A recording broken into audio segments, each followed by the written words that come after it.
ക്ലേയോ പേപ്പറോ ഇല്ലാണ്ട് ആരും തുലിപ്സ് ഉണ്ടാക്കാൻ നിൽക്കണ്ട. വെറും ടെർമാക്കോൾ മതി കേട്ടോ.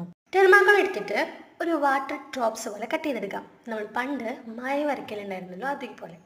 ഈ വെട്ടി ഭാഗത്തിൻ്റെ സൈഡ്സൊക്കെ കട്ട് ചെയ്തിട്ട് ഒരു ഓവൽ ഷേപ്പാക്കി എടുക്കാം. അതിന് മുമ്പിലൊരു ചരിഞ്ഞ വെട്ട് കൊടുക്കാം. ഇതേപോലെയാണ് വെട്ടേണ്ടത്. അതിന് മുകളിൽ ഭാഗത്ത് നമുക്കൊരു ഹോൾ ഇട്ട് കൊടുക്കാം. സോ അവസാനം ഇതേപോലെ ഉണ്ടാവും. എന്നിട്ട് ഒരു ഈർക്കലോ ബാംബോ സ്റ്റിക്കോ എടുത്തിട്ട് അതിൻ്റെ അടിയിൽ കുത്തി കൊടുക്കാം. പൊട്ടിയും വെള്ളം മിക്സ് ചെയ്ത ബാറ്ററിലേക്ക് ഇതിനെ ഡിപ്പ് ചെയ്യാം. പെർഫെക്ഷൻ കൂട്ടാൻ വേണ്ടിയിട്ട് ഉണങ്ങുന്നതിന് മുമ്പേ വെള്ളം കൊണ്ട് എല്ലായിടത്തും ഒന്ന് ടച്ചപ്പ് ചെയ്ത് കൊടുക്കാം. ഇതിന് ശേഷം സ്റ്റെമ്മിനും ലീഫിനും വേണ്ടിയിട്ട് ഗ്രീൻ പേപ്പർ ഒട്ടിച്ചെടുക്കാം. ഞാൻ ഇപ്പോൾ എടുത്തിട്ടുള്ളത് ഡ്രസ്സ് വാങ്ങിയപ്പോൾ കിട്ടിയിട്ടുള്ള കവർ ഉണ്ടല്ലോ അതിൻ്റെതാണ് കേട്ടോ. ആൻഡ് നമ്മളുടെ ലീഫ് വന്നിട്ട് ഇങ്ങനെയാണ് വെട്ടേണ്ടത്. അതിനും കൂടി